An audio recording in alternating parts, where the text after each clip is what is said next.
In this screen recording, I'm going to try and demonstrate a proof of concept of connecting GraphPad to FileMaker Server.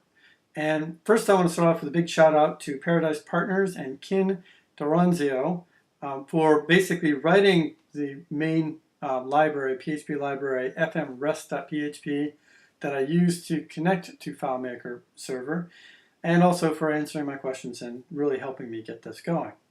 So to start off with, I'm in the settings and parameters, and I have the integration portion open, and we have the parameters we're going to pass. So this is the URL where FileMaker Server is running, and I've got a post, and I'm going to be calling this PHP file web service appointment read.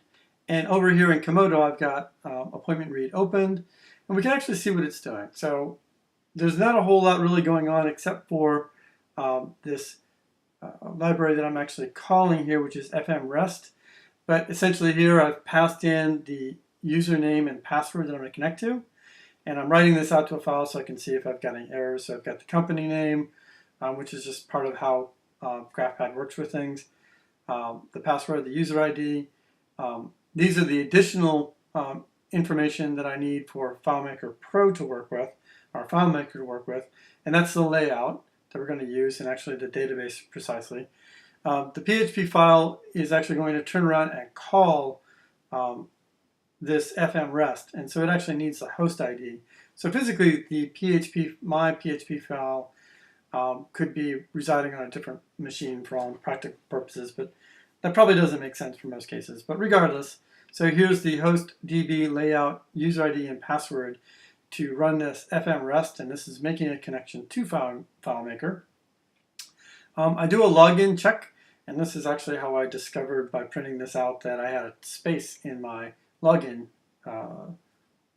in my setup inside, my setup in GraphPad.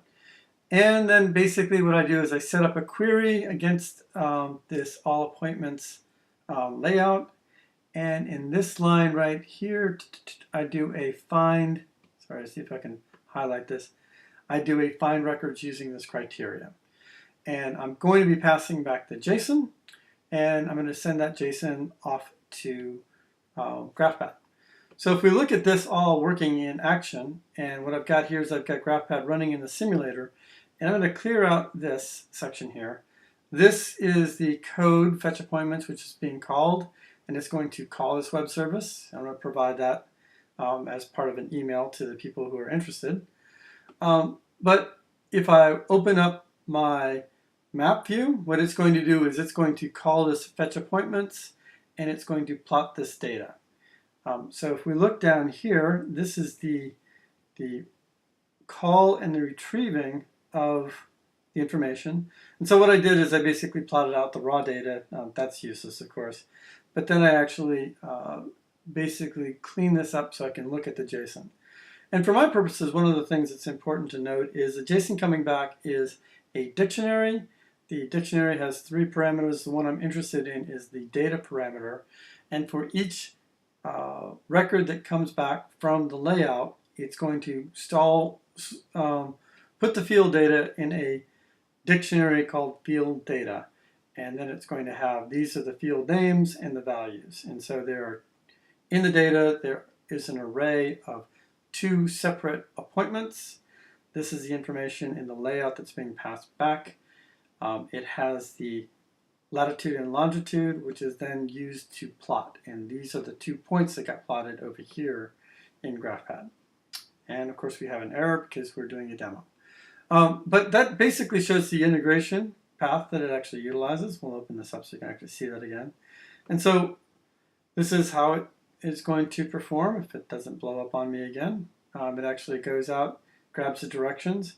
We'll see that the directions are actually also listed out here.